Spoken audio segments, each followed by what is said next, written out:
जय श्री राधे कृष्णा। प्रिय बंधुओं, आप सभी का स्वागत है आपके अपने YouTube चैनल अंजलि धर्म गंगा में। हर साल वैशाख माह के शुक्ल पक्ष की तृतीया तिथि को अक्षय तृतीया मनाई जाती है। इस दिन सोना चांदी की खरीदारी, पूजा पाठ और दान पुण्य के कार्य बेहद शुभ होते हैं। दृक पंचांग के अनुसार इस साल 10 मई 2024 को 3 दुर्लभ संयोग में अक्षय तृतीया मनाई जाएगी, जिससे इस दिन का सोने चांदी की खरीदारी, दान पुण्य और धार्मिक कार्यों का कई गुना ज्यादा शुभ फल प्राप्त होगा। दृक पंचांग के अनुसार 10 मई को सुबह 4:16 पर अक्षय तृतीया की शुरुआत होगी और अगले दिन यानी 11 मई 2024 को प्रातःकाल 2:51 पर समाप्त होगी। इसलिए उदया तिथि के अनुसार 10 मई को अक्षय तृतीया है। अक्षय तृतीया के दिन सुबह जल्दी उठें, स्नान आदि के बाद पीले वस्त्र धारण करें, भगवान विष्णु और माता लक्ष्मी की पूजा करें, उनके समक्ष धूप दीप और नैवेद्य अर्पित करें। इसके बाद विष्णु सहस्त्र नाम या विष्णु चालीसा का पाठ करें। अंत में विष्णु जी माँ महालक्ष्मी समेत सभी देवी देवताओं की आरती उतारें। ज़रूरतमंदों और गरीबों को अपनी क्षमता अनुसार अन्न धन का दान करें और भोजन कराएं। अक्षय तृतीया के दिन व्रत करने और व्रत कथा का पठन या श्रवण करने से साधक को कई गुना अधिक फल की प्राप्ति होती है। अक्षय तृतीया व्रत की कथा अनुसार प्राचीन काल में एक धर्मदास नामक वैश्य था।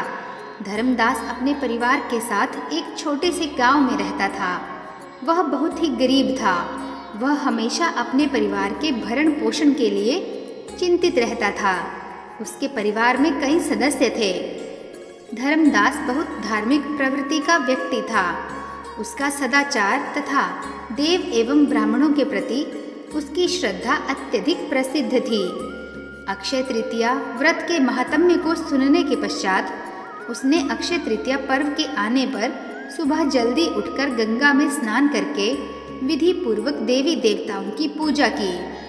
व्रत के दिन सामर्थ्य अनुसार जल से भरे घड़े, पंखे, जौ, सत्तू, चावल, नमक, गेहूँ, गुड़, घी, दही, सोना तथा वस्त्र आदि वस्तुएं भगवान के चरणों में रखकर ब्राह्मणों को अर्पित की। यह सब दान देखकर धर्मदास के परिवार वाले तथा उसकी पत्नी ने उसे रोकने की कोशिश की।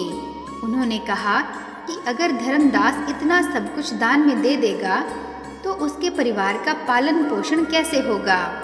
फिर भी धर्मदास अपने दान और पुण्य कर्म से विचलित नहीं हुआ और उसने ब्राह्मणों को कई प्रकार का दान दिया।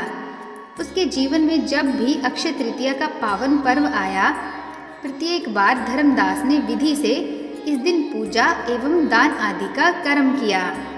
अनेक रोगों से ग्रस्त तथा वृद्ध होने के उपरांत भी उसने उपवास करके धर्म, कर्म और दान पुण्य किया।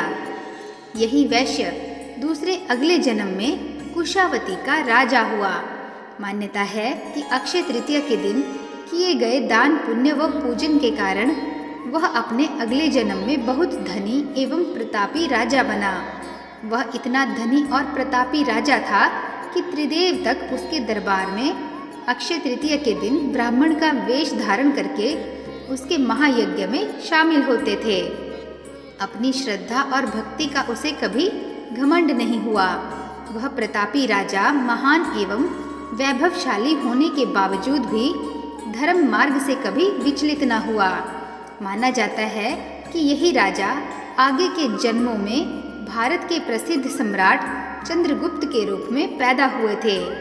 जैसे भगवान ने धर्मदास पर अपनी कृपा की, वैसे ही जो भी व्यक्ति इस अक्षय तृतीया की कथा का महत्व सुनता है और विधि विधान से पूजा एवं दान आदि करता है, उसे अक्षय पुण्य की प्राप्ति होती है। प्रिय बंधुओं, आप सब भी प्रेम से बोलिए जय श्री कृष्णा। यदि आपको यह कथा पसंद आई हो तो चैनल को लाइक, शेयर तथा सब्सक्राइब अवश्य कीजिएगा तथा कमेंट्स में जय श्री कृष्णा अवश्य लिखिएगा। मिलते हैं नेक्स्ट वीडियो में, तब तक के लिए नमस्कार।